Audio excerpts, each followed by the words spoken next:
Gold কিনে রাখলে তো লাভ হচ্ছে। এক সপ্তাহের মধ্যে 2-3 বার বেড়ে গেছে। মানে যার কাছে টাকা আছে তার জন্য সমস্যা নাই। 10 টাকা দিয়ে সে অর্ডার করছে, আমার সেই মালটা দিতে হচ্ছে 15 টাকা কিনা।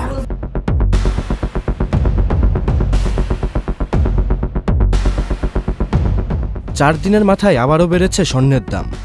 বৃহস্পতিবার 25 সেপ্টেম্বর থেকে দেশের ইতিহাসে সর্বোচ্চ দামে বিক্রি হচ্ছে স্বর্ণ।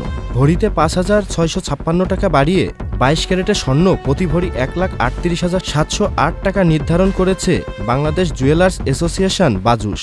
চলুন জেনে আসা যাক ব্যবসায়ীরা এ বিষয়ে কি ভাবছে ও বলছে।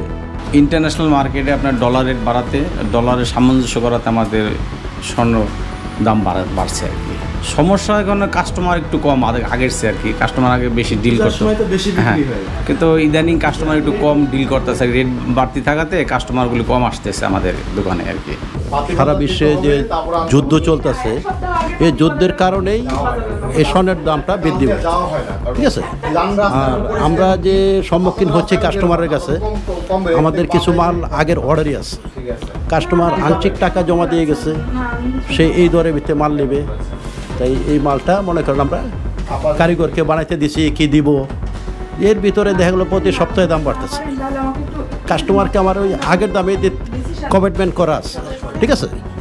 তাই আমরা ওই মালটা যেমন 10 টাকা দিয়ে সে অর্ডার করছে, আমার সেই মালটা দিতে হচ্ছে 15 টাকা কিনা। দুইটা শ্রেণীর মানুষ আছে। একটা হচ্ছে যারা একটু উচ্চবিত্ত, তারা হচ্ছে এই ব্যাপারটাকে এখন গোল্ডটাকে শুধু শখ হিসাবে নিচ্ছে না, তারা এটা নিচ্ছে হচ্ছে এখন আপনার অ্যাসিড হিসাবেও নিচ্ছে। অনেকে চিন্তা করতেছে যে গোল্ড কিনে রাখলে তো লাভ হচ্ছে, গোল্ডের দাম প্রতিদিনই বাড়তেছে। আবার আরেক শ্রেণী আছে যারা হচ্ছে একটু নিম্নবিত্ত, তারা হচ্ছে আবার এই গোল্ডটা তাদের জন্য কেনাটা অনেক ডিফিকাল্ট হয়ে যাচ্ছে। তো ব্যাপারটা হচ্ছে এখন মানে যার কাছে টাকা আছে তার জন্য সমস্যা নাই, আর যার কাছে নাই হয়তো দেখা গেছে কেউ এক বড়ি বাজার ছিল সেখানে এখন দিতে পারতেছে না। বিশ্ববাজার যখন অস্থির হয়, ধরেন বিশ্ববাজারে যখন একটা ক্রাইসিস সৃষ্টি হয়, তখন আপনার আমাদের স্বর্ণের বাজারের প্রতি একটা প্রভাব পড়ে। হয় স্বর্ণের বাজার বেড়ে যায়, তখন আবার মনে করেন আন্তর্জাতিক বাজারে যখন স্বর্ণের চাহিদা হয়, তখন এই স্বর্ণের বাজারটা হুড় করে বাড়তে থাকে। যেরকম আপনারা দেখবেন এই মাসেই এক সপ্তাহের মধ্যে 2-3 বার বেড়ে গেছে।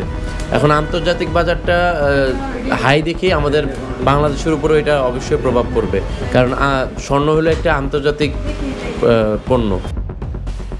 Ejaz Mahmud, channel I.